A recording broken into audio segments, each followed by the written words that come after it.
It's morning, 20 miles from the enemy. These are American boys going to work. The morning fighter patrol. They're flying over Italy, and there are others like them flying over Burma, over the coast of Holland, over China, and over Germany. In search of the enemy. Enemy planes. The odds are bad this morning, nearly 3-1. The routine morning patrol goes on. They close the range, 3,500 feet, 3,000, 2,500, 2,000. The odds are still 3-1.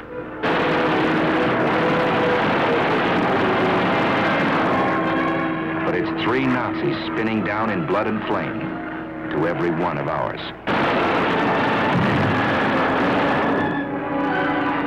Routine morning patrol.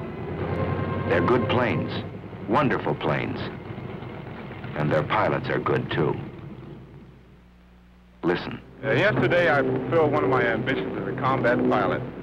I got 1 airplane and... An American far from home, fighting a war around the world. Listen again. This was my leader, and the second ship was me, and 2 Focke-Wulfs came on my right. I turned right and put up a stone wall of bullets, and the first... A wall of bullets. It wasn't so long ago these men were students in a university, workmen in a shipyard, just plain citizens from everywhere, USA. They changed jobs, they changed clothes. They took a train into the future. They didn't know what the future would be, but many hoped they'd get the chance to fly and fight in the air. Some wanted that chance more than anything in the world. Deep inside Alabama is a famous school called the Tuskegee Institute. It was founded on July 4th of 1881. And since that Independence Day, it has graduated many thousands into agriculture, into science, into industry. This school was the first of its kind, and its founder, Booker T. Washington, was a pioneer who broke open a road for others to follow. This man had a dream, and the dream became stone. He lifted the veil of ignorance from his people and pointed the way to progress through education and industry. Close to this school, close to the work this man had done, the United States government determined to build an airfield. 3 years ago, this was just another farm in Alabama. More than trees had to be cleared away. There was misunderstanding and distrust and prejudice to be cleared away. 3 years ago, there was only an idea. But ideas are powerful things. And today, there are fighter planes flying overhead. Instead of swamp and yellow pine, there are hangars, repair shops, barracks. Instead of patches of corn, concrete flight strips. But that's not enough. You can't make a fighter squadron out of concrete and aluminum and a can of paint. It takes men. A chemistry student, a welder, a shoe salesman must learn how to fly. A group of average Americans must become a team of fighting men with wings.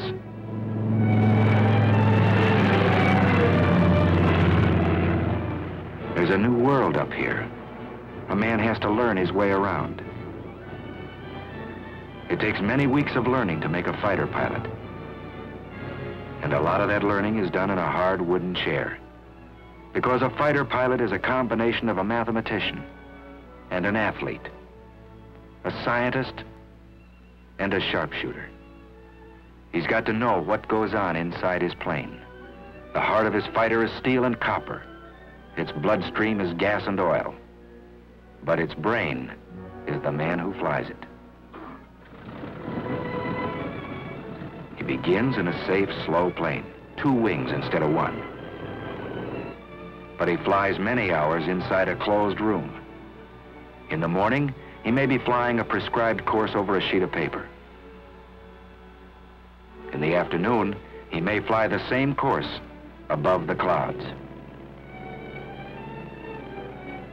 He trains his muscles down here very close to the ground, but he'll use the same sense of balance and coordination in the skies above Tuskegee. For this job of flying is never easy, and sometimes it's very, very tough. But he's learning how high and how fast and how far he must go to reach the enemy. Pilotage, dead reckoning, theory of flight, radio code. Yes, he's getting muscles in his mind. He's getting hard, keen, quick. He's coming into the clear. Here above the warm, familiar hills of Alabama, these Americans are learning to fly in those tight combat formations they'll use someday to hunt down the German and Jap above his own cities. In addition to fighter groups, a year ago this field began to train men for medium bombers. And that too was a pioneer step. But one thing it proved: you can't judge a man here by the color of his eyes or the shape of his nose. On the flight strip, you judge a man by the way he flies. Here's the answer to Adolf and Hirohito. Here's the answer to the propaganda of the Japs and Nazis.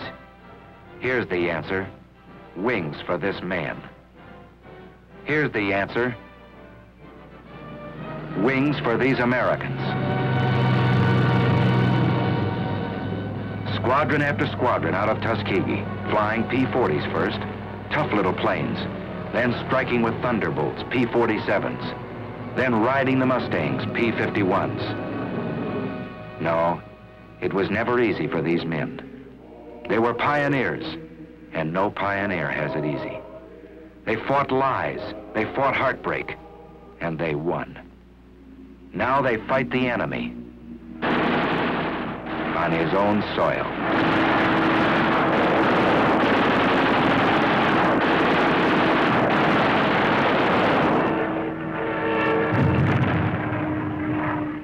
They fought the enemy, not without loss.